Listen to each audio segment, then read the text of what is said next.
Hello friends, welcome back to my channel. So today's our topic is mechanics of recording the UV spectrum, that is presentation of the spectrum. How do we present the absorption spectrum?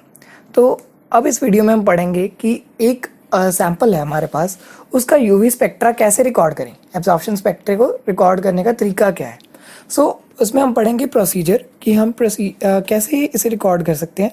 अगर ultraviolet spectrum हमने record करना है तो हम एक compound को लेकर उसे जनरली डिसॉल्व करेंगे इन ए सूटेबल सॉल्वेंट. ये सारा कुछ स्क्रीन पर मैं शो कर रहा हूँ इंग्लिश में, तो आप इसके नोट्स कॉपी कर सकते हैं यहाँ से. एंड इसे हम डिसॉल्व करेंगे एक सूटेबल सॉल्वेंट में, मिक्स करेंगे और वो सॉल्वेंट यूज़ करेंगे जो कि लाइट एब्जॉर्ब नहीं करे. मतलब ऐसा सॉल्वेंट जो कि हमारे यूवी स्पेक्ट्रा में कोई डिफ़िकल्टी ना क्रिएट करे. जो कॉमनली एम्प्लॉयड यहाँ पर सॉल्वेंट्स रहेंगे दैट इज़ 95% इथेनॉल, हेक्सेन और वाटर एक्सेट्रा. नेक्स्ट हम यूज़ करेंगे एक सोल्यूशन जिसमें ये सोल्यूशन जो है, जो हमारा पिछले वाले बनाया है, अब इसे एक ट्रांसपेरेंट कंटेनर में डाल देंगे जो कि लाइट को एब्जॉर्ब ना करे. हम इसके लिए यूज़ करते हैं जनरली एक क्वार्ट्ज सेल जिसकी पाथ लेंथ होती है 1 सेंटीमीटर. और हम इसमें ग्लास बिल्कुल यूज़ करते हैं बिकॉज ग्लास जो है वो यूवी लाइट को बहुत जल्दी एब्जॉर्ब कर लेता है. नेक्स्ट हम एक सेपरेटली एक अनदर क्वार्ट्ज सेल लेंगे, उसमें हम कुछ सॉल्वेंट डालेंगे जो कि हमारा रेफरेंस सेल की तरह काम करेगा. ये सैम्पल सोल्यूशन जो है इस पे भी हम अल्ट्रावायलेट और विजिबल रेडिएशन डालते हैं. अब हमारे पास रेफरेंस सेल भी हो गया और एक सैम्पल सेल भी होगा. इन पर हम अल्ट्रावायलेट और विजिबल रेडिएशन डालने के लिए कोई सोर्सेज चाहिए होंगे, तो हम जो सोर्स यूज़ करते हैं that is hydrogen discharge lamp जो कि अल्ट्रावायलेट रेडिएशन के लिए यूज़ होगा, और टंगस्टन फिलामेंट लैम्प जो कि हमारी विजिबल रीजन की रेडिएशन के लिए यूज़ होगा. अब नेक्स्ट हम यूज़ करते हैं कि हम देखेंगे कि स्पेक्ट्रोमीटर जो हमारा है वो ऑपरेट करता है on the principal that it separates the amount of light, ठीक है, जो कि रेफरेंस सेल तक जा रही है और एक सैम्पल सेल तक जा रही है. तो स्पेक्ट्रोमीटर जो है दोनों की तरफ लाइट पहुँचाता है और दोनों की लाइट जो है वो उसे ऑब्जर्व कर रहता है.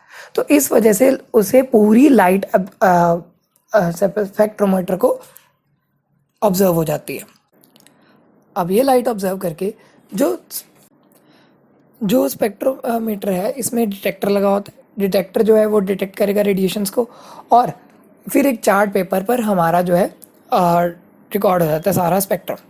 इस चार्ट पेपर पर जो हमारा वाई एक्सिस होता है, मतलब हमारा वर्टिकल एक्सिस होता है, उस पर आती है एब्जॉर्बेंस, और जो हमारा एक्स एक्सिस होता है उस पर आती है हमारी wavelength. So let me show you this graph here. और यहाँ पर देखो ये मैंने बनाया है 1,3 ब्यूटाडाइन का ग्राफ. इस पर लेमडा मैक्स जो है दैट इज़ 217 नैनोमीटर, मतलब मैक्सिमम वेवलेंथ जो एब्जॉर्ब करी है 1,3 ब्यूटाडाइन ने दैट इज़ 217 नैनोमीटर. तो इससे हमें पता लग जाता है कॉन्जुगेशंस के बारे में. अगर ज़्यादा इन्फॉर्मेशन चाहिए कि लैम्डा मैक्स कौन सी वैल्यू कौन से ग्रुप के लिए है, तो हम पढ़ेंगे वुडवर्ड फीजर रूल, जिसमें कि हमें पूरी पता चलेगा कि कौन से फंक्शनल ग्रुप के लिए कौन सी वेवलेंथ बेस्ट होती है. तो इसमें स्मॉल पीक्स होती हैं जो कि एक पीक शो होगी हमें बिकॉज स्पेक्ट्रम में सारी पीक्स जो है वो ऐड हो जाती हैं. सो आपको स्क्रीन पर ये अच्छी तरह दिख रहा है. अब नेक्स्ट मैं यहाँ पर शुरू कर रहा हूँ यूवी स्पेक्ट्रोफोटोमीटर को. यूवी स्पेक्ट्रोफोटोमीटर में मैंने आपको बताया कि इसमें क्या क्या एपरेटस होंगे.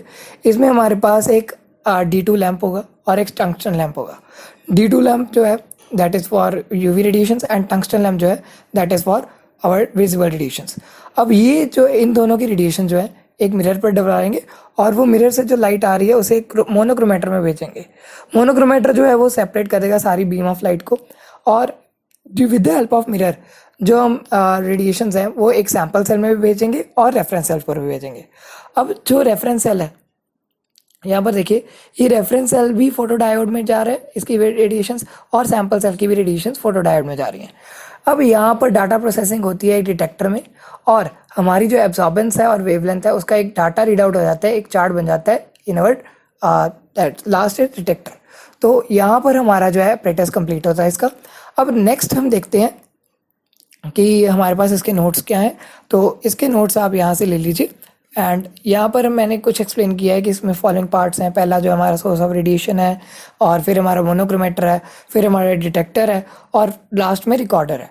तो आप इनके नोट्स इजीली कॉपी कर सकते हैं, और यहाँ से मैंने इसे कम्प्लीटली एक्सप्लेन कर दिया है. और अगर कोई भी प्रॉब्लम होगी, क्वेरी होगी, तो आप कमेंट सेक्शन में मेंशन कर दीजिएगा, I will reply that. And अगर आपको फिर भी कोई प्रॉब्लम आ रही है तो आप मेरी ईमेल आईडी पर मुझे मैसेज कर सकते हैं। And thanks for watching the video, do subscribe to my channel and goodbye. Okay.